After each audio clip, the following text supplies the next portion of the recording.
ಮೂಡ ವಾಲ್ಮೀಕಿ ಹಗರಣ ಇತ್ಯಾದಿಯ ಸುಳಿಯಲ್ಲಿ ಸಿಲುಕಿ ಒದ್ದಾಡ್ತಾ ಇರುವ ಕಾಂಗ್ರೆಸ್ ಸರ್ಕಾರಕ್ಕೆ ಇದೀಗ ನಿನ್ನೆ ನಡೆದಿರುವ ಘಟನೆ ಪಿಎಸ್ಐ ಪರಶುರಾಮ ಅನುಮಾನಾಸ್ಪದ ಸಾವು ಪ್ರಕರಣ ಮತ್ತಷ್ಟು ಉರುಳಾಗಿ ಪರಿಣಮಿಸ್ತಾ ಇದೆ.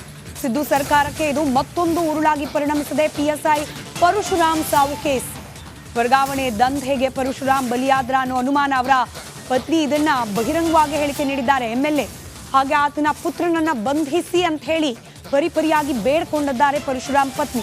ತೀವ್ರ ಅನುಮಾನಕ್ಕೆ ಕಾರಣವಾಗಿದೆ. ಶಾಸಕ ಚೆನ್ನಾರೆಡ್ಡಿ ನಡೆ. ಎಫ್ಐಆರ್ ದಾಖಲಾಗ್ತಾ ಇದ್ದಂತೆ ಮಗನೊಂದಿಗೆ ಎಸ್ಕೇಪ್ ಆಗಿದ್ದಾರೆ ಚೆನ್ನಾರೆಡ್ಡಿ.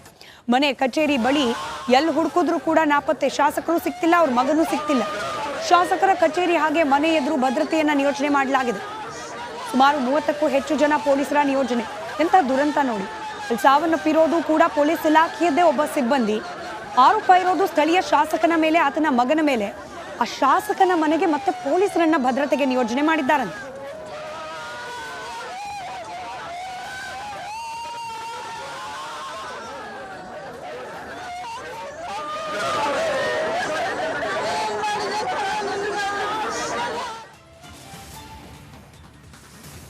ಪಿಎಸ್ಐ ಪರಶುರಾಮ್ ಅವರ ಅನುಮಾನಾಸ್ಪದ ಸಾವು ಪ್ರಕರಣ ಬೆಳಕಿಗೆ ಬರ್ತಾ ಇದ್ದಂತೆ ಯಾದಗಿರಿ ಜಿಲ್ಲೆಯಲ್ಲಿ ವರ್ಗಾವಣೆ ದಂಧೆ ತಾಂಡವವಾಡ್ತಿದ್ಯಾ ಅನ್ನೋ ಅನುಮಾನ.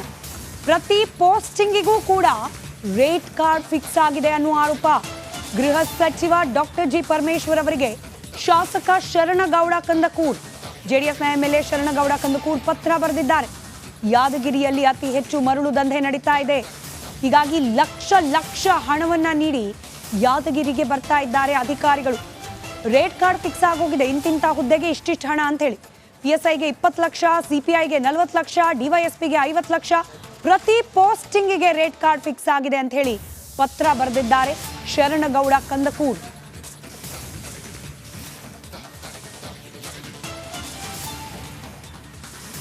ಇದೇ ವಿಚಾರಕ್ಕೆ ಸಂಬಂಧಪಟ್ಟಂತೆ ಯಾದಗಿರಿಯ ಕಾಂಗ್ರೆಸ್ ಜಿಲ್ಲಾಧ್ಯಕ್ಷರು ಮಾತನಾಡ್ತಾ ಇದ್ದಾರೆ, ಕೇಳಿಸ್ಕೊಳ್ಳಿ.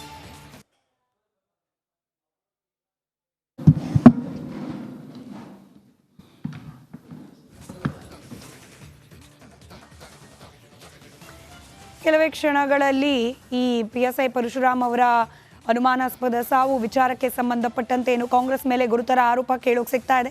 ಕಾಂಗ್ರೆಸ್ ಸರ್ಕಾರದಲ್ಲಿ ವರ್ಗಾವಣೆ ದಂಧೆ ನಡೆದೋಗ್ತಿದೆ ಅಂತ ಹೇಳಿ ಇದಕ್ಕೆ ಸಂಬಂಧಪಟ್ಟಂತೆ ಸ್ಥಳೀಯ ಕಾಂಗ್ರೆಸ್ ನಾಯಕರು ಒಂದು ಸುದ್ದಿಗೋಷ್ಠಿಯನ್ನು ನಡೆಸುತ್ತಿದ್ದಾರೆ.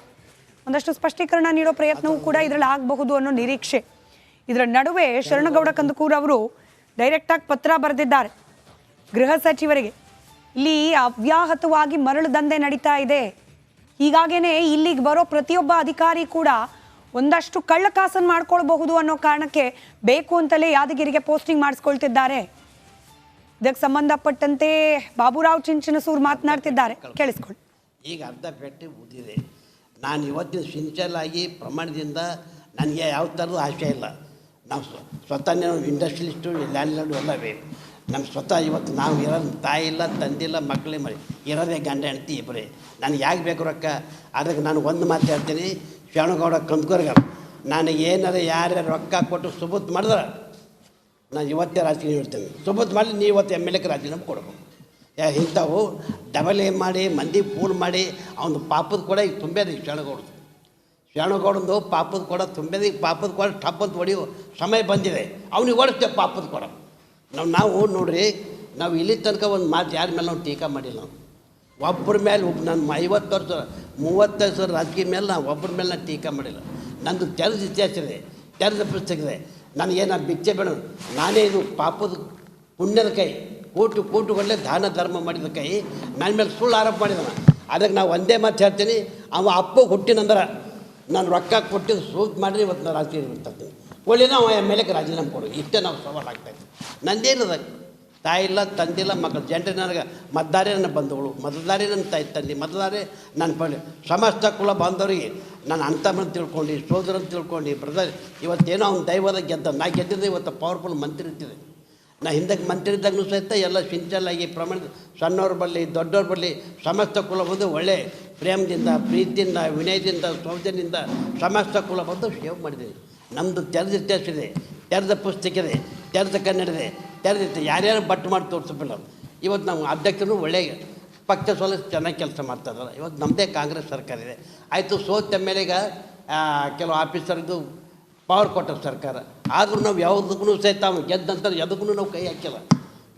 ಆದ್ರೆ ಬಾಬುರಾವ್ ಚಿಂತಂತ ದುಡ್ಡು ಕೊಟ್ಟಿದ್ದವ ಅಪ್ಪ ಹುಟ್ಟಿನಂದ್ರೆ ಸುಬುದ್ ಮಾಡ್ಬೇಕು. ನಾನು ಇವತ್ತೇ ರಾಜಕೀಯ ನೋಡ್ತೇನೆ, ಇಲ್ಲಕ್ಕೆ ಅವ್ನು ರಾಜೀನಾಮೆ ಕೊಡು, ಇಷ್ಟೇ ಸವಾಲು. ಅದಕ್ಕೆ ಅವನು ಪಾಪದ ಕೂಡ ತುಂಬ್ಯದ, ಈ ಪಾಪದ ಕೂಡ ಹೊಡಿತದೆ ಟಪ್ ಅಂತಂದು. ಜನಕ್ಕೆ ಏಸಂತ ಮೋಸ ಮಾಡ್ತಾನೆ, ಬರೀ ಜನಕ್ಕೆ ಸುಳ್ಳಾಡಿ ಜನಗೂ ಗೊತ್ತಾಗಿದೆ.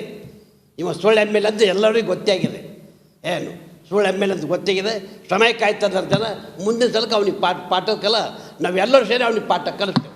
ನಾನು ಬಿಡೋದಿಲ್ಲ. ಸುಳ್ಳು ಆರೋಪ ಮಾಡಿದ್ರೆ ನಮಗೆ ಆತ್ಮದ ಬೆಂಕಿ ಹತ್ತೇವೆ.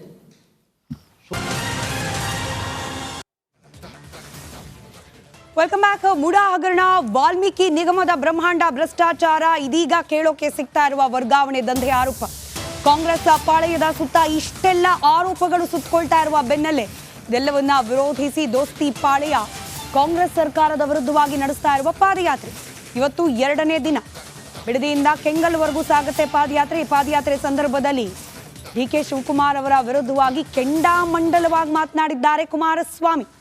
ಓಪನ್ ಸವಾಲ್ ಹಾಕಿದ್ದಾರೆ.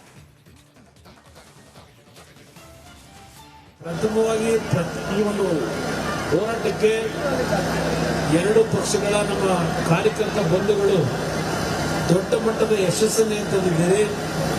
ಎರಡು ಪಕ್ಷಗಳ ನಮ್ಮ ನಾಯಕರುಗಳು ತಮ್ಮೆಲ್ಲರ ಒಂದು ಸಂಘಟನೆಯ ಮುಖಾಂತರ 2ನೇ ದಿವಸದ ಕಾರ್ಯಕ್ರಮಕ್ಕೆ ಚಾಲನೆಯನ್ನು ಕೊಡ್ತಾ ಇದ್ದೇವೆ. ನಿಮ್ಮೆಲ್ಲರಿಗೆ ಪ್ರಥಮವಾಗಿ ನನ್ನ ಗೌರವಪೂರ್ವಕವಾದ ವಂದನೆಗಳನ್ನು ಸಲ್ಲಿಸಲಿಕ್ಕೆ ಬಯಸ್ತೇನೆ. ಇದು ಯಾವುದೋ ಒಂದು ಈರ್ಷೆಗೋಸ್ಕರವಾಗಿ ಯಾವುದೋ ಅಸೂಯೆ. ಏನು ಬಿತ್ತಿಯಪ್ಪ ನಿನ್ನ ಹತ್ರ ಬಿಚ್ಚಕ್ಕೆ ಏನಿದೆ? ಅದೇನೋ ನೆನೆ ಹೇಳ್ಕೊಂಡಿದ್ದೀರಿ. ವಿಜೇಂದ್ರ ಅವ್ರದ್ದು ನಮ್ಮದು ಏನೋ ಬಿತ್ತಾರಂತಲ್ಲ, ಬಿಚ್ಚಪ್ಪ. ಇರೋದು ನಾವು ಬೀದಿಲಿ ನಿಮ್ಮ ಜೊತೆಲಿದ್ದೇವೆ, ಅವರಿರೋದು ಗಾಜಿನ ಮನೆ ಒಳಗೆ. ಅವ್ರು ನನ್ನನ್ನು ಪ್ರಶ್ನೆ ಮಾಡ್ತಾರ. ನಾನು ನಮ್ಮ ಸಹೋದರನ ಬಗ್ಗೆ ಪ್ರಶ್ನೆ ಮಾಡಿದ್ದಾರೆ. ಮಧ್ಯಾಹ್ನ ರಾಮನಗರದಲ್ಲಿ ಹೇಳ್ತೀನಿ. ಏನು ಬಿತ್ತಿಯಪ್ಪ ನಿನ್ನ ಹತ್ರ ಬಿಚ್ಚಕ್ಕೆ ಏನಿದೆ? ಅದೇನೋ ನೆನೆ ಹೇಳ್ಕೊಂಡಿದ್ದೀರಿ. ವಿಜೇಂದ್ರ ಅವ್ರದ್ದು ನಮ್ಮದು ಏನೋ ಬಿತ್ತಾರಂತಲ್ಲ, ಬಿಚ್ಚಪ್ಪ. ಇರೋದು ನಾವು ಬೀದಿಲಿ ನಿಮ್ಮ ಜೊತೆಲಿದ್ದೇವೆ, ಅವರಿರೋದು ಗಾಜಿನ ಮನೆ ಒಳಗೆ. ಅವ್ರು ನನ್ನನ್ನು ಪ್ರಶ್ನೆ ಮಾಡ್ತಾರ. ನಾನು ನಮ್ಮ ಸಹೋದರನ ಬಗ್ಗೆ ಪ್ರಶ್ನೆ ಮಾಡಿದ್ದಾರೆ. ಮಧ್ಯಾಹ್ನ ರಾಮನಗರದಲ್ಲಿ ಹೇಳ್ತೀನಿ. ಏನು ಬಿತ್ತಿಯಪ್ಪ ನಿನ್ನ ಹತ್ರ ಬಿಚ್ಚಕ್ಕೆ ಏನಿದೆ? ಅದೇನೋ ನೆನೆ ಹೇಳ್ಕೊಂಡಿದ್ದೀರಿ. ವಿಜೇಂದ್ರ ಅವ್ರದ್ದು ನಮ್ಮದು ಏನೋ ಬಿತ್ತಾರಂತಲ್ಲ, ಬಿಚ್ಚಪ್ಪ. ಇರೋದು ನಾವು ಬೀದಿಲಿ ನಿಮ್ಮ ಜೊತೆಲಿದ್ದೇವೆ, ಅವರಿರೋದು